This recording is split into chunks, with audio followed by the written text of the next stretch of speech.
All right, I think we are live on YouTube. Hello, everyone. My name is Mark Musa. I'm the backend engineering manager for the Verified Pipeline authoring team. All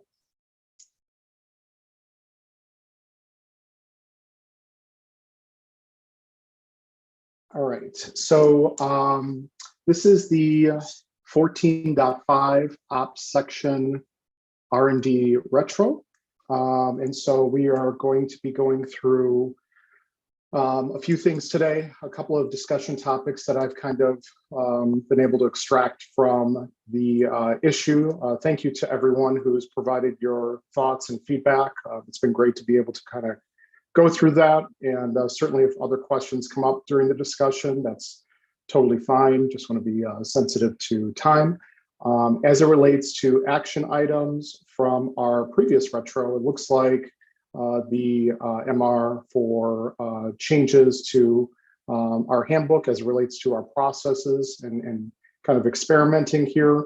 Looks like Kenny, who looks like is not on the stream, was able to make those changes. And so I think we're good there.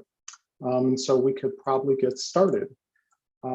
So the first one I have, I'm going to start, actually, I'm going to work backwards since it looks like Kevin is on the stream, and we're going to start with that one first. Kevin, did you want to verbalize your first discussion topic? Sure.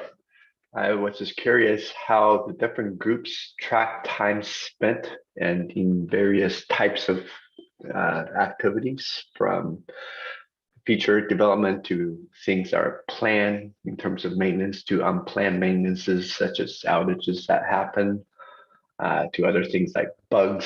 And then I also added engineering allocation and borrows as specific types of buckets that we might want to track. The reason I asked this question is recently I sat in a meeting with Sam and we talked about what it means to sustain or keep the lights on going forward, like how much of a percentage spend that is. And I was curious if that data is also available by looking at MRs for issues that are tagged in specific ways. I don't think Victor is here. He had a few clarifying questions. Our engineering allocations, the kind of forced spend on maintenance and bugs, isn't it already part of plant maintenance?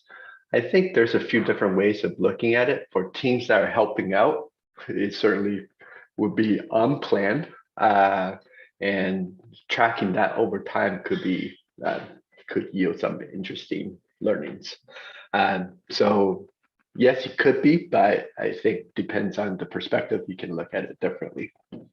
And Victor's second question was, what do you mean by portfolio planning? What I simply mean is looking across the different groups. And Victor also had the next one, which is he shares that he's not personally looking at time spent, but it looks like Nicholas may have a report on issues by buckets.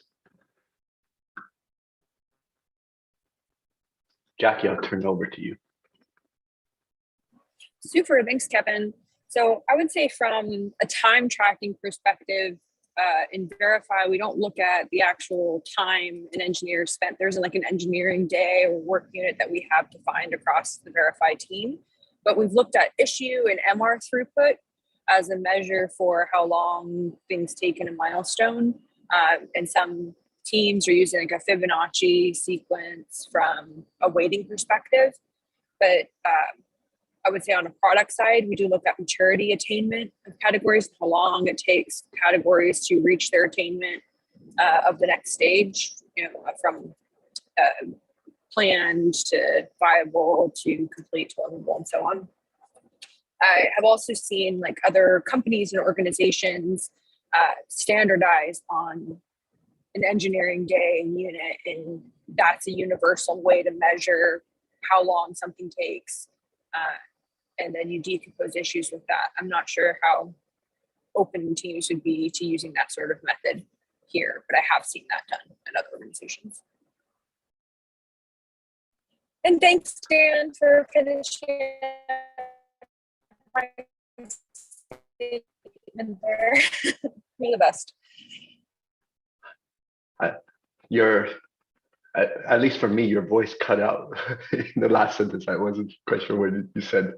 But what I was getting at with the question is actually what you pointed out, Jackie, is not, I don't really care about how much time someone spends on, it's more in general on what we spend in terms of issues and MRs on these different buckets. I'm curious, you mentioned you look at maturity attainment categories, how long it takes for maturities to move from one to the next one up. How do you go about doing that, Jackie? Yeah, so typically we look at the maturity plans that are stated on the direction page, and we have a fiscal year, 22, Q1, Q2, Q3, Q4 label attached to those scopes. And then we compare over time our ability to deliver the maturity plan based off of those scope labels. The maturity plan, of course, could be fluid, or we can do a scorecard that comes out with a bunch of recommendations before we do the category maturity scoring. So there's a couple of factors that could delay or increase the time or scope that are associated with category maturity. But we typically look at issue label with that fiscal year and quarter assigned to it, and how quickly we can stick to that plan for delivery. And of course, we have the handbook page for category maturity, which lets us see what we've declared as category maturity and if we didn't meet that or met that.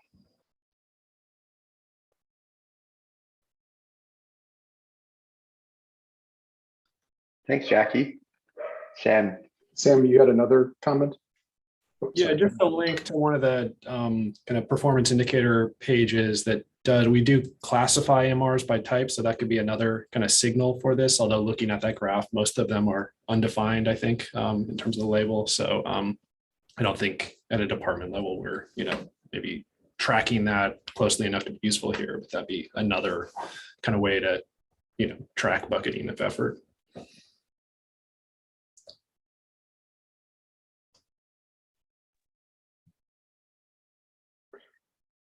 Kevin, I think also too, as it relates to at least the pipeline authoring team. So what we've been working on lately is looking at a lot of metrics as it relates to sustainability, non-sustainability, and seeing like how long things certainly take, and doing averages on the engineering side to to kind of get an understanding of patterns over time as it relates to resources and how much people can work on. I think that also plays a role a little bit here too, with trying to understand, not only what buckets things are going into, but the times that are getting associated with that, because I think that also kind of plays a little bit of a role here with the averages as far as how much each engineering team or even resources can be working on as it relates to either planned or unplanned work.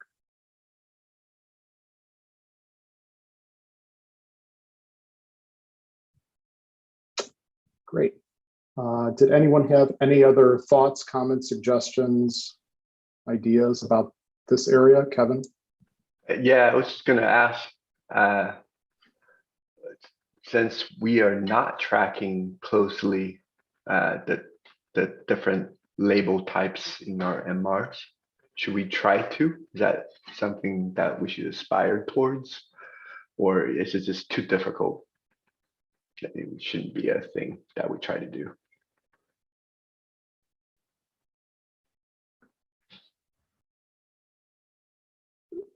Kevin, so you're saying applying labels to the MRs themselves to provide reporting against those? Mm-hmm. Yeah, I think, again, speaking of my team, I think historically there has been maybe more of a challenge with trying to enforce or keep labeling to it. I'm curious on everyone's thoughts here. I think one of the things that may be helpful, if we all think that too, is having those discussions maybe again with all of our teams about maybe providing that same level of granularity when it comes to labels on those on MRs like we do for issues, or try to on issues, to see if we get better traction as it relates to kind of your point earlier about just portfolio planning. I would say if we choose to have MR throughput be our measure for portfolio planning, then we would want to enforce MR labels. We could always do an experiment at a specific stage to see what challenges we run into and if there's any automation we can apply. But I think we need to decide on what unit is going to be used to plan to first.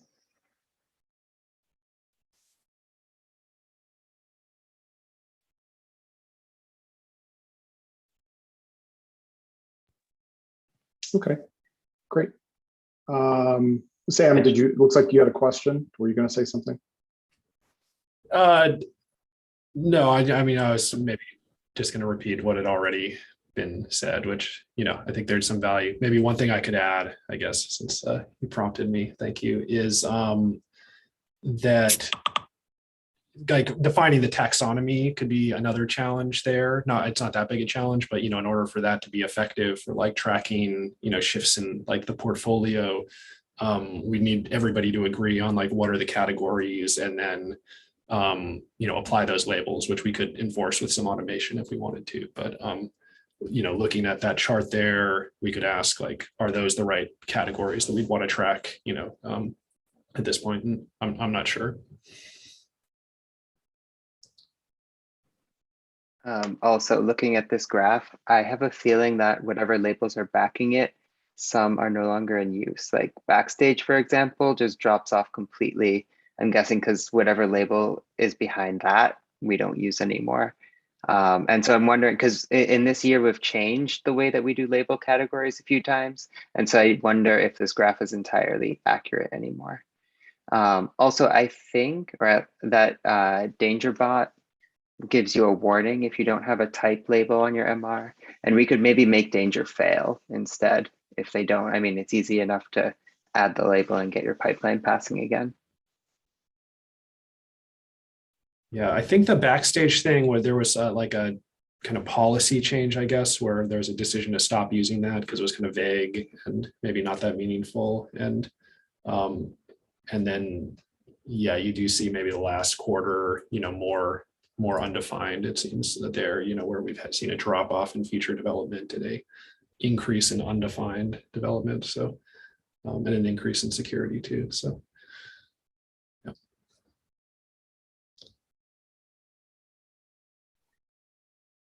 I see a couple of comments from Robbie. I see she's typing, so I'm going to verbalize the first one for her. Are we assuming that a baseline quantity of time per MR? I guess that's an open question to everyone.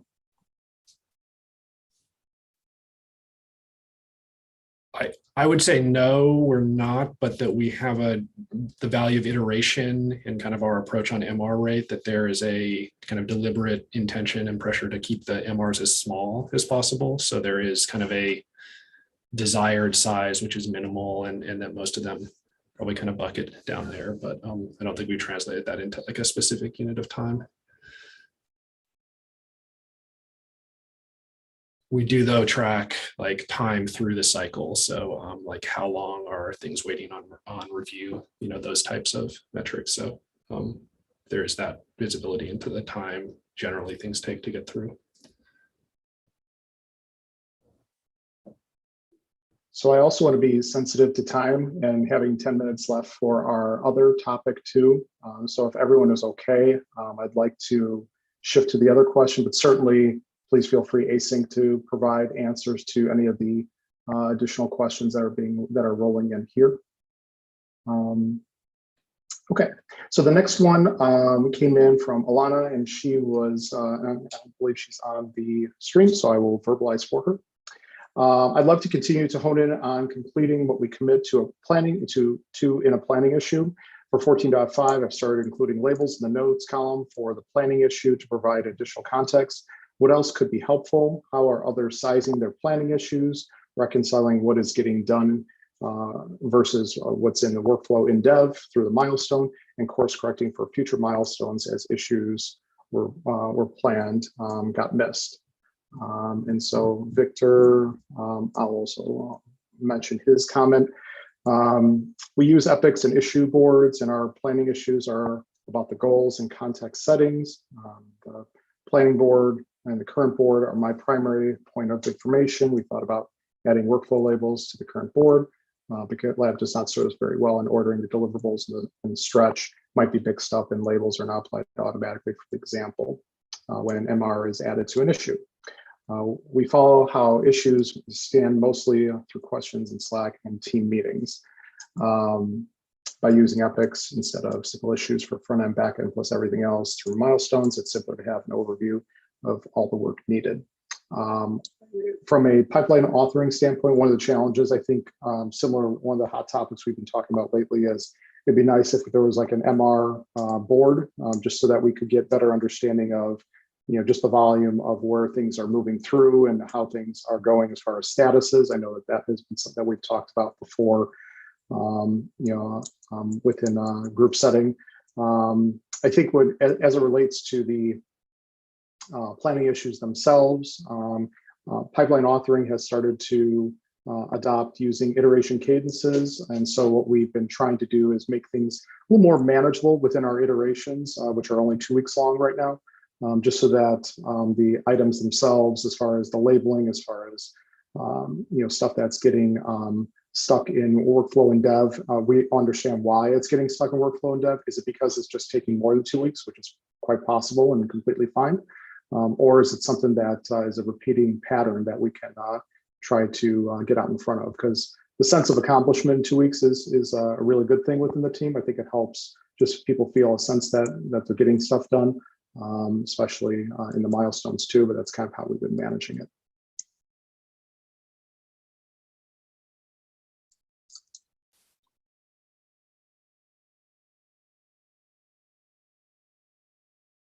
I'm curious on how other teams have been managing, I guess, their planning issues and, I guess just doing the reconciliation that Alana had noted.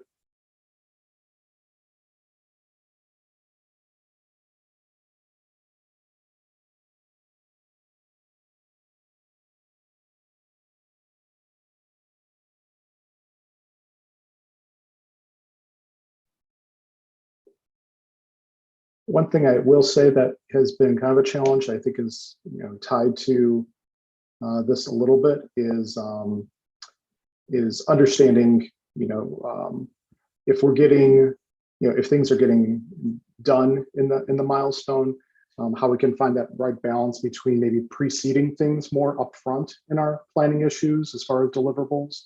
What we don't want to get is what we're trying to avoid with, at least speaking for pipeline authoring, is those spikes where we have additional work that we're adding in. Certainly for a velocity standpoint, that's a good thing. If we're taking on less and we can take on more, that's great. But trying to find that right balance is something that we're still in the new infancy stage of this, so we're still trying to figure that part out. But I'm curious on if others have been seeing similar challenges.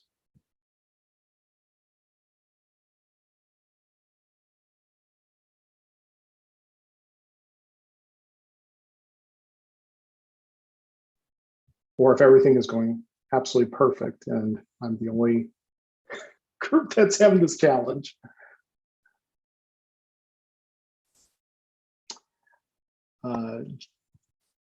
Justin, do you want to verbalize your comment? Sure. I pointed this out on the issue, the retro issue 2. The Scan Protect UX team uses a template, and we all plan as a group of UX designers and PMs together. But also as part of that, we have a set of criteria that we use for weighting issues that I just linked to our page on. Similar to the Fibonacci thing. Like, we're not breaking agile stuff here. Nothing, no new wheels. Thanks, Justin. Yeah, that looks great, and it's very consistent with our team as well, my team as well.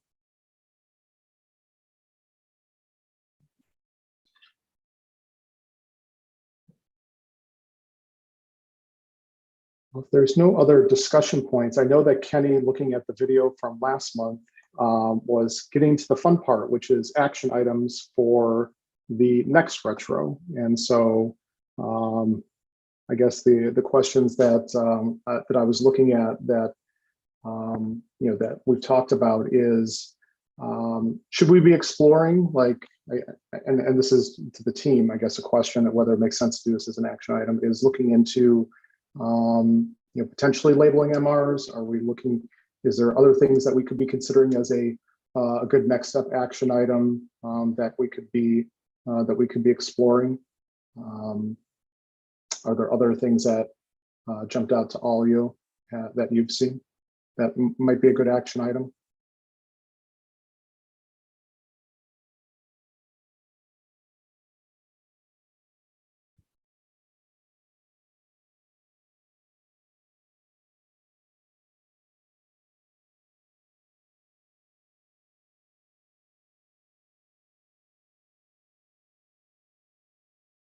All right, well, if there isn't anything that's jumping out to all of you right now, I don't want to press you for assigning action items, especially if they don't make sense. But Hey, Jack, one you comment. may have had one in there. Sorry, Jackie, go ahead. oh, I'm No, you're sorry. good. Yeah, I think it's point 2, and it was asking if there's someone or a group that would want to participate in label MR hygiene experiment. And Aviel and Dan have referenced some different examples of commands that we could ask teammates to run when creating their issues or building their MRs so that they inherit the labels from the issues. I think that could be a small kind of training and improvement that we could run at a group to see if it's really a lot of overhead to instruct the teammates to do this. I'd love to get someone's thoughts on that.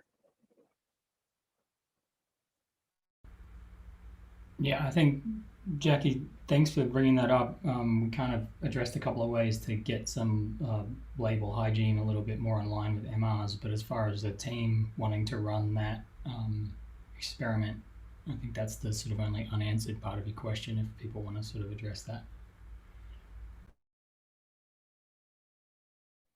I can create an issue so we can pull in other teammates. I feel like maybe people don't want to raise their hand without consulting others and might feel awkward volunteering right now. So I'll do that issue and ping y'all in it, and then we can go from there.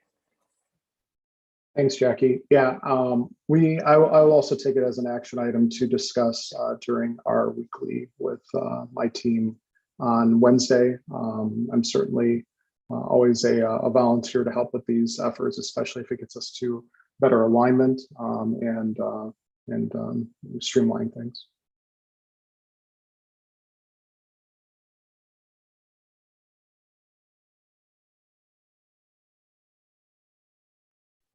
All right, I see we're coming up on time. Again, thank you for all of your feedback in 14.5. Definitely, it's been very appreciated. A lot of good discussion as well today. Looking forward to the next one coming up next month. But in the meantime, have yourself a great rest of all of your weeks. Thanks so much.